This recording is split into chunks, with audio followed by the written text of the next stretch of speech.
झारखंड में मुख्यमंत्री हेमंत सोरेन की विधायकी को लेकर के जो पॉलिटिकल इंस्टेबिलिटी का दौर शुरू हुआ था, उस पर तो फिलहाल विराम लगता हुआ नजर आया है, क्योंकि अब तक राजभवन की तरफ से या इलेक्शन कमीशन ऑफ इंडिया की तरफ से कोई भी बात या कोई भी जजमेंट सामने नहीं आया है। लिहाजा झारखंड की राजनीति सामान्य रूप से चलती हुई नजर आ रही है। लेकिन इस बीच में कुर्मी समाज के द्वारा पूरे प्रदेश में और खास करके पश्चिम बंगाल और उड़ीसा में भी इसका व्यापक असर देखा जा रहा है कि कुर्मी समाज खुद को आदिवासी सूची यानी एसटी सूची में शामिल कराने की मांग को लेकर आंदोलन करने लगा है। कई दिनों तक ये आंदोलन चला है, जिसके बाद वार्ता के लिए ये आंदोलन फिलहाल इसको रोका गया है, होल्ड किया गया है।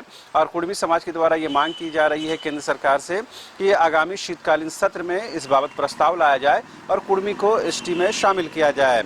झारखंड में फिलहाल बहुत व्यापक असर नहीं देखने को मिल रहा है, क्योंकि जब ये आंदोलन चल रहे थे, रेल रोको आंदोलन, उस दौरान रांची रेल मंडल में भी बहुत सारी गाड़ियों को डाइवर्ट किया गया था या कैंसिल किया गया था। फिलहाल ये आंदोलन रोका गया है, स्थगित किया गया है, लेकिन शीतकालीन सत्र में अगर ये प्रस्ताव नहीं लाया जाता है तो कुर्मी समाज के द्वारा ये कहा गया है कि आंदोलन बड़े पैमाने पर चलेगा और झारखंड में इसका व्यापक असर देखने को मिलेगा।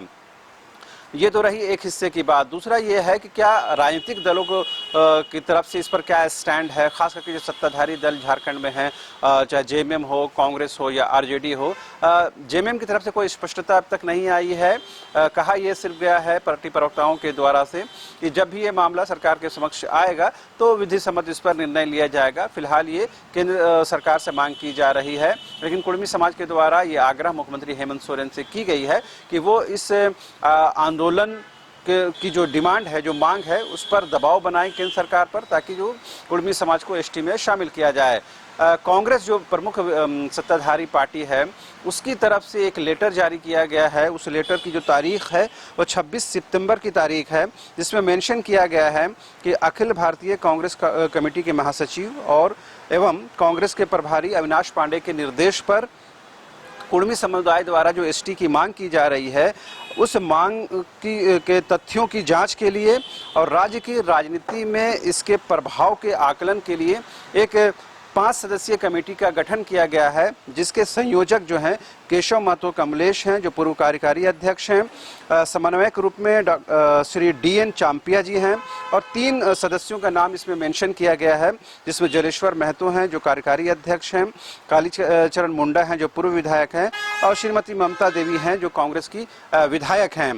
ये 5 सदस्यीय कमेटी का गठन किया गया है और ये कहा गया है कि जो कुर्मी समुदाय के द्वारा आदिवासी सूची में शामिल करने की मांग जो की जा रही है, उस के बाबत अध्ययन किया जाए कमेटी के द्वारा और एक विस्तृत रिपोर्ट प्रतिवेदन कांग्रेस को समर्पित किया जाए। लेकिन ये रिपोर्ट जो है पूरी तरह से गोपनीय रखी जाएगी, इस बात का इसमें मेंशन किया गया है। और इसकी जो प्रतिलिपि है, कॉपी है, अविनाश पांडे और आलमगीर आलम साहब के नाम से देने को कहा गया है। और इसमें राजेश ठाकुर जो कांग्रेस पार्टी के प्रदेश अध्यक्ष हैं, उसमें उनका हस्ताक्षर मेंशन है।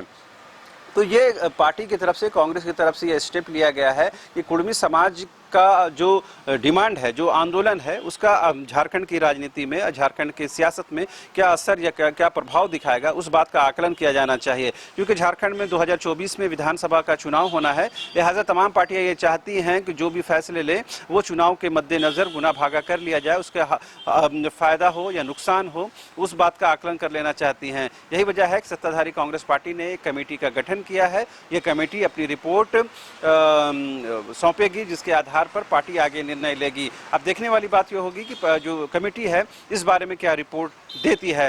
हालांकि कुर्मी समुदाय के द्वारा तमाम राजनीतिक दलों से आग्रह ये की गई है कि तमाम लोग उनके आंदोलन को सपोर्ट करें, समर्थन करें, क्योंकि वो पहले भी एसटी में शामिल रहे हैं, ऐसा उनका दावा है। लिहाजा अब उनको एक बार फिर से शामिल करने के लिए जो आंदोलन चल रहा है उसमें तमाम राजनीतिक दल के लोग शामिल हो, उनको सहयोग करें, कम से कम नैतिक समर्थन तो एटलीस्ट दें।